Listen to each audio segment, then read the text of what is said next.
अनेक नेत्यांची डोकेदुखी बनलेली ईडी ही संस्था मागील अनेक महिन्यांपासून वेगवेगळ्या प्रकरणांसाठी चर्चेत आहे। शिवाय आपण अनेकदा पेपरमध्ये वाचतो की अमुक एका नेत्याला आणि अभिनेत्याला ईडीची नोटीस मिळाली। मात्र ईडी ही तपास यंत्रणा नेमकी आहे तरी काय, तिचं कामकाज कसं चालतं आणि कोणकोणत्या प्रमुख प्रकरणात ईडी तपास करते, या संस्थेची स्थापना कधी झाली आणि आतापर्यंत कोणत्या घोटाळ्यांची चौकशी ईडीने केली आहे, याच विषयी आज आपण पुढे काही वेळात जाणून घेणार आहोत। नमस्कार, मी ऐश्वर्या। ईडी म्हणजे काय? ईडी अर्थात एन्फोर्समेंट डायरेक्टर, ईडीला मराठीत प्रवर्तन संचालनालय असं म्हणतात। या तपास यंत्रणेची स्थापना 1 मे 1956 रोजी दिल्ली येथे झाली। ईडीचं मुख्य कार्य आहे भारतातील आर्थिक घोटाळ्यांचा तपास करणं। भारत सरकारच्या अर्थ मंत्रालयाअंतर्गत ईडी काम करतं। बरेचसे आर्थिक व्यवहारातील घोटाळे हे परकीय चलन वापरूनच केले जातात। फॉरेन एक्सचेंज मॅनेजमेंट ॲक्ट 1999 किंवा आपण ज्याला फेमा म्हणतो त्या कायद्याची आणि PMLA म्हणजेच prevention of money laundering act अंतर्गत काही तरतुदींची अंमलबजावणी करण्यासाठी या संचालनालयाची स्थापना करण्यात आली। 2000 सालापासून अंमलात आलेल्या फेमाच्या तरतुदींचे जर कोणी उल्लंघन केले असेल तर त्याचा शोध घेण्याचं काम ईडीचे आहे। फेमा अंतर्गत घोटाळा केलेल्याला संपत्तीच्या 3 पट दंड ईडी आकारू शकतो। कुठे कुठे आहेत ईडीची कार्यालये? ईडीचं प्रमुख कार्यालय राजधानी दिल्लीत आहे। याशिवाय इतर 5 राज्यांमध्ये ईडीची कार्यालये आहेत। यात मुंबई, चेन्नई, चंदीगड, कोलकाता आणि दिल्ली या ठिकाणी उपविभागीय कार्यालये आहेत।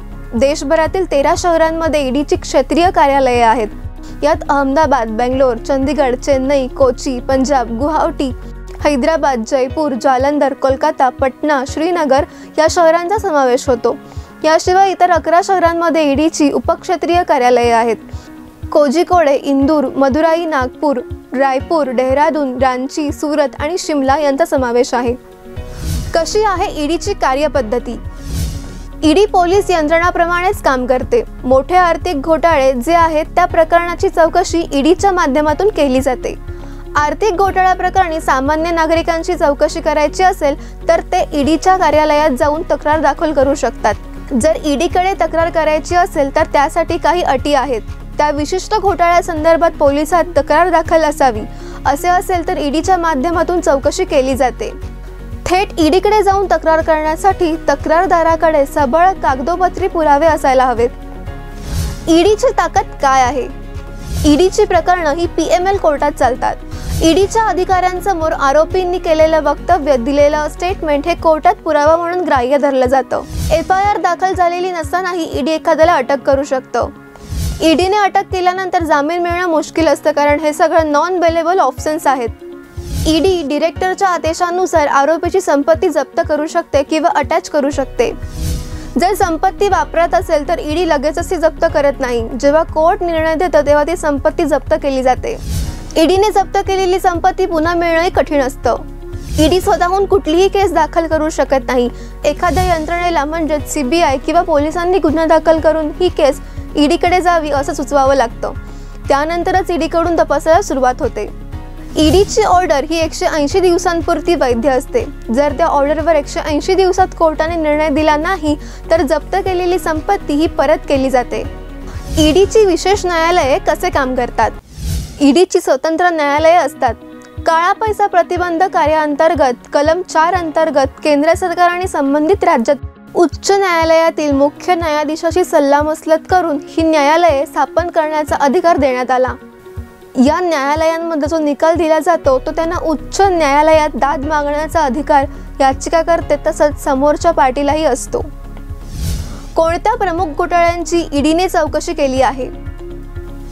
नॅशनल हेराल्ड घोटाळा, IDBI घोटाळा, 2G घोटाळा, शारदा चिटफंड घोटाळा, कोळसा घोटाळा, आदर्श घोटाळा, रॉबर्ट वाड्रा जमीन प्रकरण, रोजा व्हॅली केस, कोहिनूर स्क्वेअर घोटाळा, महाराष्ट्र सदन घोटाळा अशा अनेक घोटाळ्यांची ईडीने चौकशी केली आहे। ईडीने कुणाकुणाची चौकशी केली आहे? पुण्यातील बिझनेसमन हसन अली खान यांची 2011 साली मनी लॉन्ड्रिंग प्रकरणात ईडीकडून चौकशी करण्यात आली। ही सगळ्यात पहिली ईडीच्या रडारावर आलेली हाय प्रोफाईल केस होती। त्यानंतर दिल्लीतील महाराष्ट्र सदन बांधकामात गैरव्यवहार आणि कलिना येथील जमीन हडपल्याच्या आरोपाखाली ईडीकडून राष्ट्रवादीचे नेते छगन भुजबळांची चौकशी करून त्यांना अटक करण्यात आली होती. 2016 मध्ये भोसरी MIDC जमीन घोटाळा प्रकरणी तत्कालीन महसूल मंत्री एकनाथ खडसेंवर ईडीने गुन्हा दाखल केला. या प्रकरणात खडसेंना आपल्या मंत्रिपदाचा राजीनामा द्यावा लागला होता.